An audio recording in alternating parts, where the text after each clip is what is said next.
Assalamualaikum warahmatullahi wabarakatuh. Perkenalkan saya Miman Parvinis Lawole, NPM C122099, Prodi D3 Teknologi Laboratorium Medis. Nah, di sini saya akan sedikit memaparkan materi tentang rangkuman. Yang pertama di sini ada kimia darah. Rumah Sakit Umum Nyidah merupakan salah satu rumah sakit milik pemerintah Kabupaten Tabanan. Rumah sakit tentunya memiliki banyak unit penunjang guna mendukung pelayanan prima bagi seluruh masyarakat. Salah satunya adalah unit laboratorium patologi klinik. Nah, mari saya perkenalkan lebih dekat dengan laboratorium Rumah Sakit Umum Daerah Nyidah. Di laboratorium kami terdapat alat-alat kencang dan terkini, juga dipastikan dapat memberikan hasil yang akurat karena telah melewati pemantapan mutu internal dan pemantapan mutu eksternal. Salah satu pemeriksaan yang paling sering dilakukan adalah pemeriksaan kimia darah yang terdiri dari pemeriksaan glukosa darah, lipid profile, dan tes fungsi hati, tes fungsi ginjal, dan elektrolit. Beberapa dari pemeriksaan tersebut, glukosa darah, puasa, asam urat, lipid profile, di antaranya adalah trigliserida kolesterol total, kolesterol HDL, dan kolesterol HDL, LDL.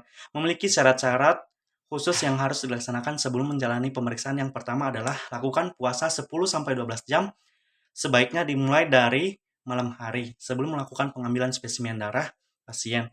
Tidak diperbolehkan makan atau minum selama puasa kecuali minum air putih.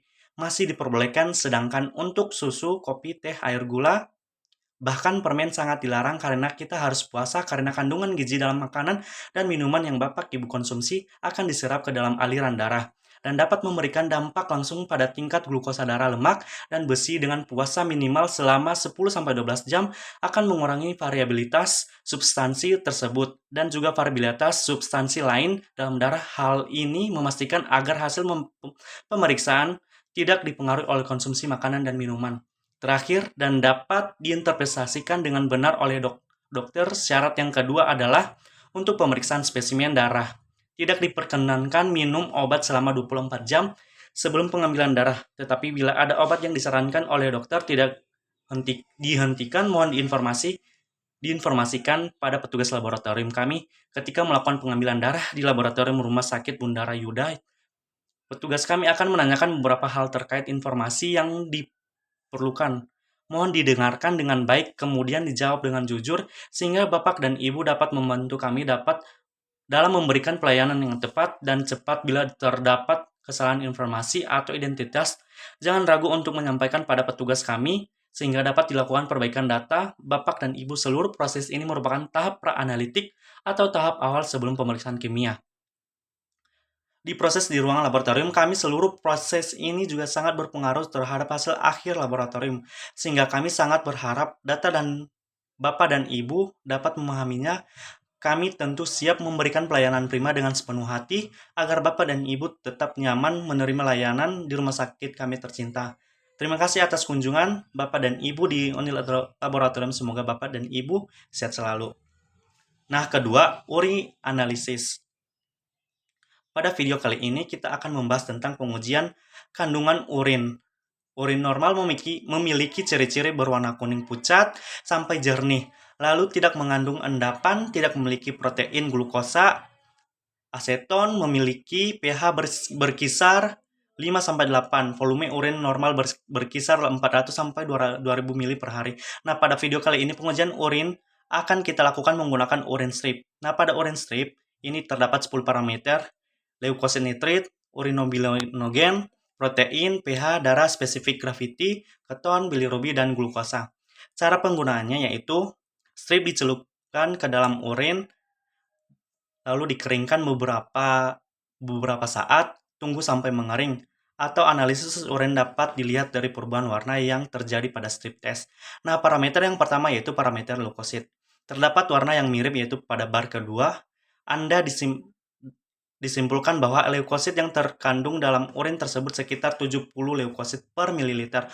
Lalu kita bisa lihat di parameter glukosa, warna yang mirip itu tetap pada bar pertama. Baru pertama itu menyatakan bahwa urin tidak mengandung glukosa. The classroom parameter.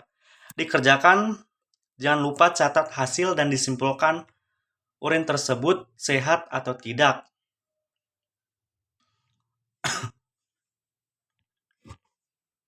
Nah, selanjutnya bakteriologi. Kita akan belajar mengenai bakteri Staphylococcus aureus. Staphylococcus aureus adalah bakteri gram positif yang menghasilkan pigmen kuning bersifat anaerob fakultatif, tidak menghasilkan spora, dan tidak motil. Umumnya tumbuh berpasangan maupun berkelompok, dengan diameter sekitar 0,8 sampai 1,0 mikrometer. Patologi Staphylococcus aureus. Bakteri Staphylococcus tersusun dari DNA dan oplasmid, memiliki protein A yang mana melindungi Staphylococcus aureus dan antimikroba. Maka dari itu, Staphylococcus aureus termasuk ke dalam bakteri yang resisten terhadap antimikroba. Golongan penisilin mulanya Staphylococcus aureus akan masuk ke dalam luka pada kulit, lalu bertemu imun sel sehingga terjadi inflamasi yang menyebabkan vasoliditasi pada aliran darah. Setelah terjadi inflamasi, maka neutrofil akan datang berbondong-bondong membawa pasukan untuk melawan Staphylococcus aureus. Setelah Staphylococcus aureus berhasil dikalahkan oleh neutrofil, maka terjadilah abses yang mana Staphylococcus berubah menjadi pigmen kuning. Sehingga dalam abses tersebut terdapat sel kulit mati leukosit dan imun sel atau yang sering kita sebut dengan nanah. Selanjutnya parasitologi. Pemeriksaan cacing pada feses, metode natif atau langsung. Infeksi parasit adalah pertumbuhan atau serangan organisme parasit terhadap organ tubuh manusia, sehingga menyebabkan penyakit infeksi parasit.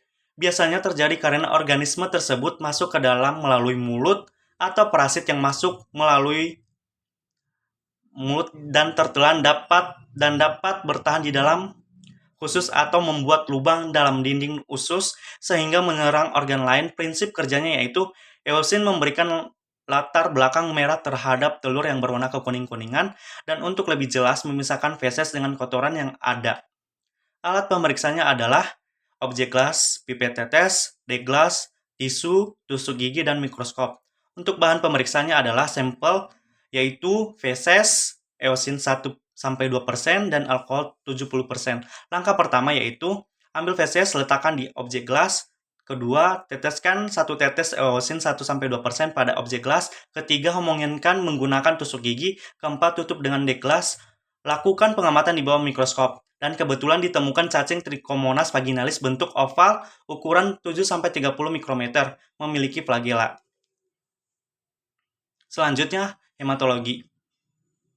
Darah adalah cairan yang sangat penting bagi kehidupan manusia. Sebagai pembawa oksigen dan nutrisi ke seluruh tubuh, darah memainkan peran penting dalam memastikan fungsi organ dan sistem tubuh yang sehat. Namun, tidak semua orang memahami betapa pentingnya darah ini dan mengabaikan pentingnya melakukan donasi darah yang dapat menyelamatkan nyawa orang lain.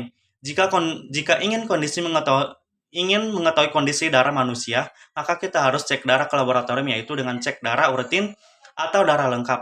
Apa perbedaan darah rutin dan darah lengkap? Darah rutin dan darah lengkap adalah dua jenis darah yang digunakan untuk mendiagnosis kondisi dan mengevaluasi kesehatan secara umum. Meskipun keduanya dilakukan melalui pemeriksaan darah, namun terdapat perbedaan antara darah rutin dan darah lengkap, yaitu darah rutin adalah tes darah dasar yang mengukur jumlah sel darah merah, sel darah putih, dan trombosit dalam sampel darah tes. Ini juga dapat memberikan informasi tentang keseimbangan cairan tubuh, kadar gula dan darah, dan kadar elektrolit dalam tubuh. Tes darah rutin sering digunakan sebagai bagian dari pemeriksaan medis umum atau untuk memantau kondisi medis tertentu. Darah lengkap adalah tes darah yang lebih komprehensif dibandingkan tes darah rutin. Tes ini mencangkup semua tes yang dilakukan dalam tes darah rutin ditambah dengan perhitungan jenis sel darah putih secara detail. Jenis sel darah putih yang dihitung dalam tes darah lengkap mencangkup neutrofil, limfosit, monosit, eosinofil, dan basofil. Tes darah lengkap sering dilakukan sebagai bagian dari pemeriksaan medis lengkap atau sebagai tes pendukung dalam mendiagnosis kondisi medis tertentu. Jadi, kesimpulannya dari darah rutin dan darah lengkap adalah dua jenis darah yang berbeda. Darah rutin lebih sederhana dan hanya mengukur jumlah sel darah merah, sel darah putih, dan trombosit. Sedangkan darah lengkap lebih komprehensif dan mencangkup perhitungan jenis sel darah putih secara detail. Tes darah lengkap juga dapat memberikan informasi lebih lengkap tentang kesehatan tubuh secara umum dan sering digunakan sebagian dari pemeriksaan medis lengkap atau sebagai pendukung dalam mendiagnosis kondisi medis tertentu. Selanjutnya, toksikologi.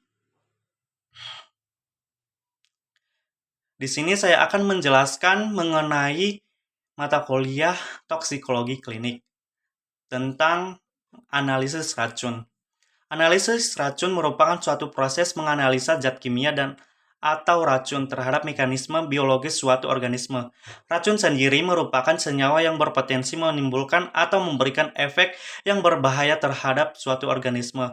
Adapun tujuan dari analisis racun adalah diagnosis dan juga untuk terapi. Proses analisis racun mencakup beberapa hal. Yang pertama, ada analisis pendahuluan, di mana proses analisis pendahuluan ini biasanya itu berupa tes darah, tes urin, dan tes juga cairan lambung, di mana metode yang sering digunakan pada tahap ini ialah metode imunoesai.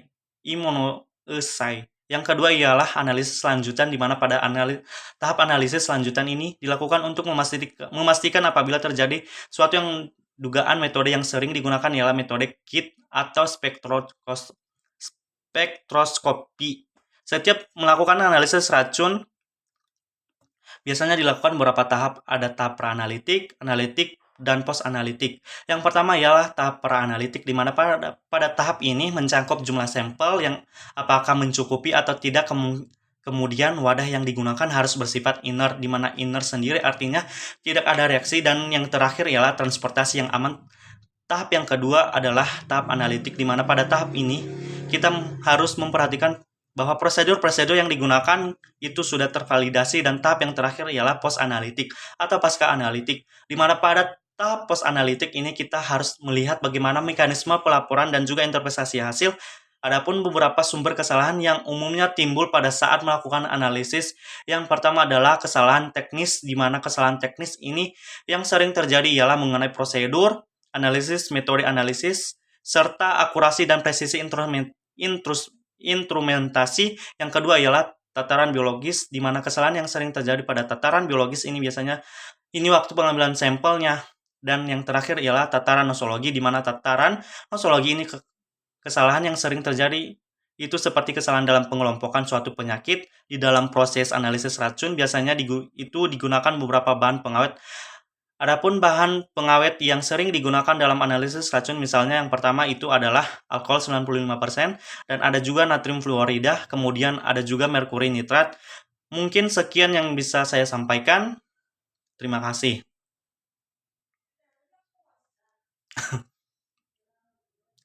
Nah, selanjutnya sitohisto.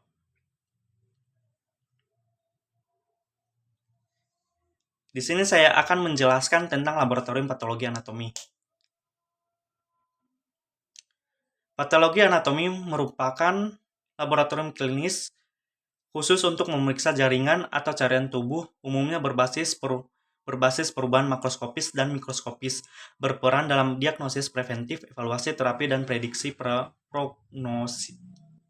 prognosis. Apa saja pemeriksaan di laboratorium patologi anatomi? Pertama, pemeriksaan histopatologi, salah satu pelayanan laboratorium patologi anatomi dari sampel jaringan operasi, jaringan biopsi, ataupun kerokan. Pemeriksaan ini merupakan gold standar untuk mendiagnosa suatu kelainan neoplasma dan non-neoplasma. Kedua, pemeriksaan sitopatologi, pemeriksaan laboratorium patologi anatomi dari sampel cairan tubuh, digunakan sebagai screening untuk mencari kemungkinan penyakit dan untuk menentukan apakah perlu dilakukan pemeriksaan lanjutan atau tidak. 3. Pemeriksaan pap smear adalah pemeriksaan yang dilakukan untuk mendeteksi dini kanker serviks dan kanker leher rahim. Karena itu perempuan menjadi objek utama pemeriksaan ini dibandingkan laki-laki.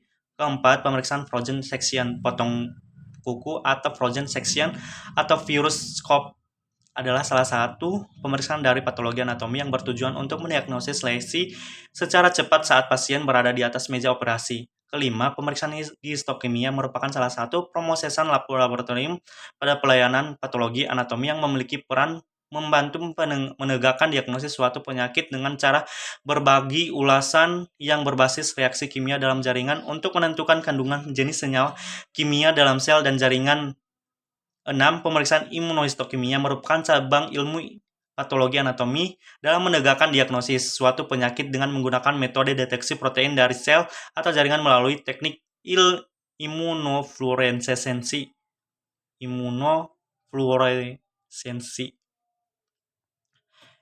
Imunohistokimia dan imunositokimia. Tahapan pemeriksaan di laboratorium patologi anatomi secara garis besar ada 3 tahapan, yaitu patologi anatomi yang pertama, pra-analitik, yaitu mulai dari quality control dan persiapan alat bahan. Yang kedua, tahap analitik yakni perlakuan pada sampel dan prosedur pemeriksaan. Yang ketiga, tahap post-analitik, yakni mencatat dan validasi hasil. Siapa yang melakukan diagnosis patologi anatomi? Untuk mendiagnosis patologi anatomi adalah tugas seorang dokter.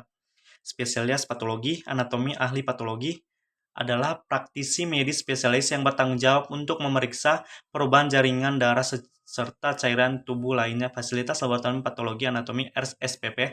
Secara garis besar, pemeriksaan histopatologi ada alat histokinet, embending, dan mikrotom. Pemeriksaan sitopatologi adalah ada alat sentrifuge. Pemeriksaan frozen section adalah biostar, dan untuk mendiagnosa menggunakan mikroskop. Standar kesehatan, keselamatan kerja, dan lingkungan hidup. Kesehatan dan keselamatan kerja laboratorium adalah kegiatan dan upaya untuk menjamin dan melindungi keselamatan dan kesehatan bagi sumber daya manusia yang bekerja di laboratorium, pasien pendamping, pasien pengunjung, spesimen klinis, produk maupun lingkungan laboratorium melalui upaya pencegahan kecelakaan kerja dan penyakit akibat kerja. Potensi bahaya kesehatan kerja yang pertama adalah fisik, contohnya kebisingan, alat getar, dan lantai licin akibat parafin. Kedua, bahaya kimia, contohnya formalin, alkohol, silol, desinfektan, dan asam klorida. Ketiga, bahaya biologi, contohnya bakteri, virus, mikroorganisme, semut, nyamuk, kecoak, tikus, kucing, dan sebagainya. Keempat, bahaya ergonomi, contohnya posisi statis pada saat melihat mikroskop, manual handling, yang merupakan sebagian besar pekerjaan di laboratorium patologi anatomi, atau mengangkat beban. Dan kelima, bahaya psikososial, contohnya beban kerja, hubungan atasan dan bawahannya, hubungan antar pekerja yang tidak harmonis. Keenam, bahaya mekanikal, contohnya terjepit mesin, mikrotom, tergulung, terpotong saat potong jaringan, tersayat kaca, slide, atau tertusuk jarum saat tindakan baja. Ketujuh, bahaya ekstrikal, contohnya tersengat listrik, statis, hubungan arus pendek, dan kebakaran akibat listrik. Kedelapan, bahaya limbah, contohnya limbah padat medis dan non-medis, limbah cair infeksius, dan limbah cair kimia. Sekian dari pemaparan saya. Mohon maaf bila banyak kesalahan kata. Akhir kata saya ucapkan terima kasih. Anjing.